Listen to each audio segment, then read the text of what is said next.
Hi. Hi. Hello. What's Hi. good? What's awesome? It's fantastic. Yeah. All right. I'm going to start us off right now. What's up, everyone? Welcome back to a Not So Serious channel. Today, we're going to be talking about Zack Snyder's Justice League. We just saw the first two parts. This is going to be a 4-part episode. Justice League is divided into 6 parts, so 2 parts per episode. The episode you're going to be seeing today, we will be talking about part 1, Don't Count on It, Batman, Yep. and part 2, The Age of Heroes. The Age of Heroes. Okay, so these are going to be analysis. Let me explain what I mean by that. So, analysis. We're not going to review this in a sense that we're not going to say how good, how bad it is. We're just, well, we will, but we're not going to rate it because we haven't seen the rest of the film.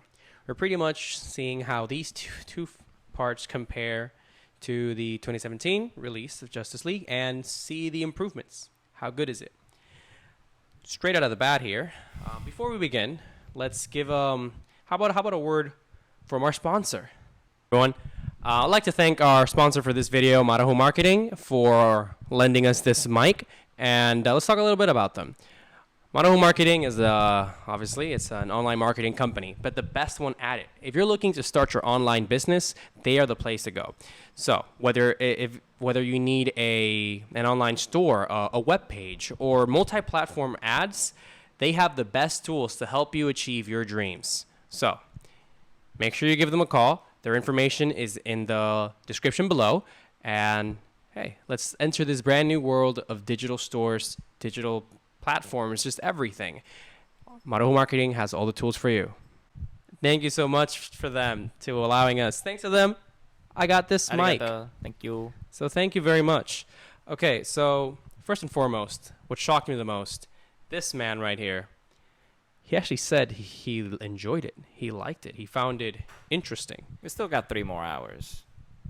But there's some improvements there. The pacing seems to be, instead of a 20-minute pacing, we have an hour and 8-minute pacing. You get more defined roles in each hero, which I thought was way better than Joss Whedon, because he wanted to be like, oh yeah, so Arthur is in Atlantis. Why is he there? It looks cool, right? Abs, right? So I'm like, no, I want him to know I want to know why does it matter for him to be in Atlantis. Exactly. And then it showed more. Yeah. Full disclosure, there's going to be a spoiler-free type of analysis. Right. If you want to, we're going to go more in depth and like full spoilers on our podcast episode coming on Monday. But throughout, like starting today and with all the way to like Sunday and the weekend, that's when you can get the spoiler-free reviews or analysis. That's what we're going to call them. So yes, we get a lot of more, I would dare to say, character development. Right. Like we understand the motives for each character. Yes. We understand what's going on in the world, why it's happening.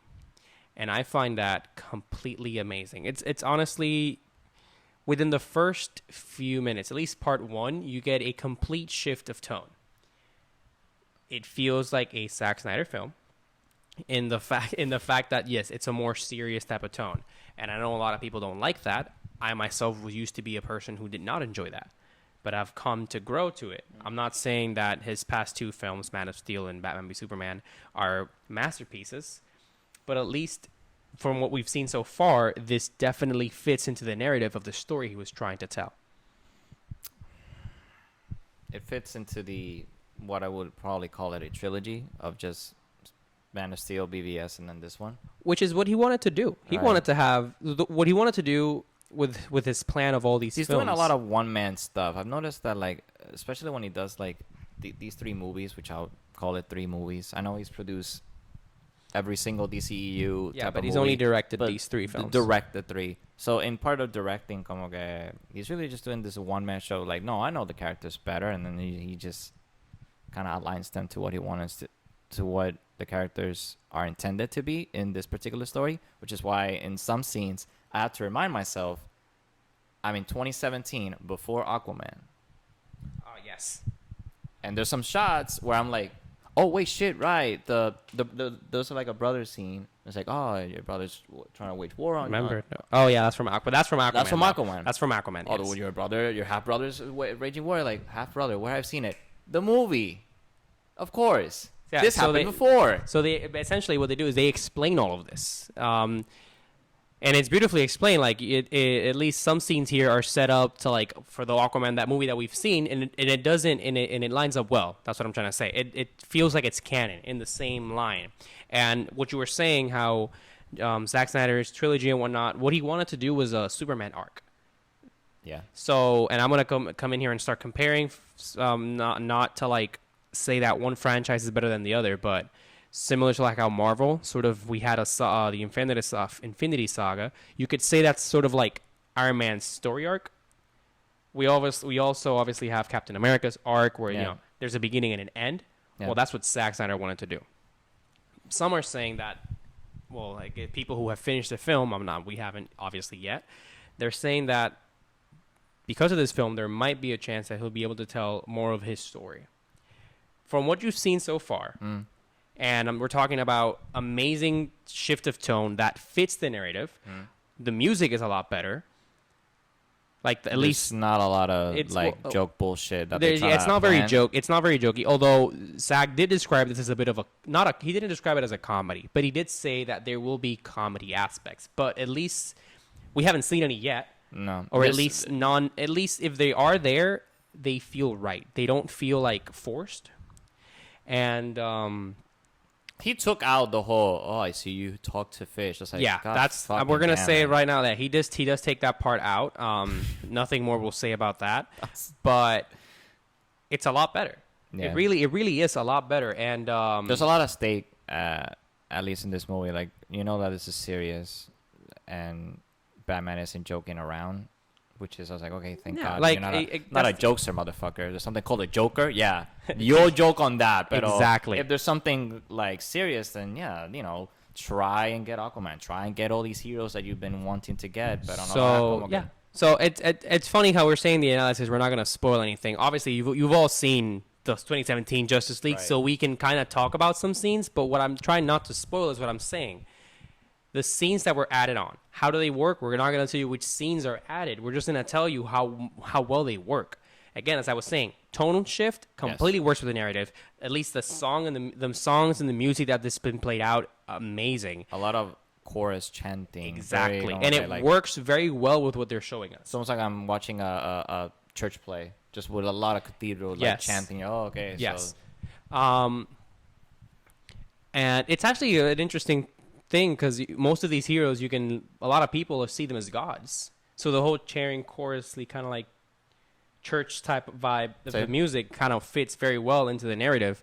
Also, I would like to say that I lost my train of thought here. Dark's Steppenwolf really looks very rendered. I will He say. does look a lot better. Oh, that's exactly. Thank you for that. Helps me a lot. They've added a lot of scenes, Yes. obviously, but this they made some of the best scenes personally, like from my point of view, that were my favorites from the 2017 Justice League. They just added on to them, and they are so much better.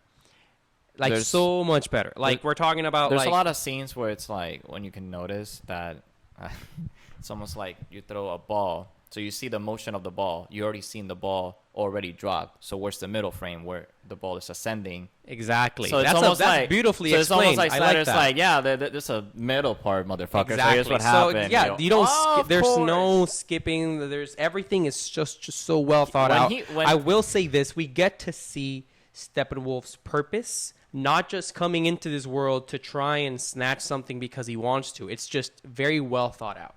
Yeah. And honestly, again, these first two parts, amazing. We're gonna keep watching now, and hopefully you like this. And remember, tomorrow you're gonna get part 2. Saturday you get part 3, and then on Sunday you get part 4, and on Monday you'll get the full in-depth review. We have a little bit of a okay. Here he is again, our Flurkin. He's nice. He's cute. He has opinions of his own, but he won't get a voice today because he tends to spoil things. So with that said, we'll be ending this right here right now. Thank you guys so much for watching. We'll stay on the lookout for more content like this. Remember to like, subscribe, hit that bell notification if you want to see more videos like this. And as always, thank you guys so much for watching. We'll see you in the next one. Good day.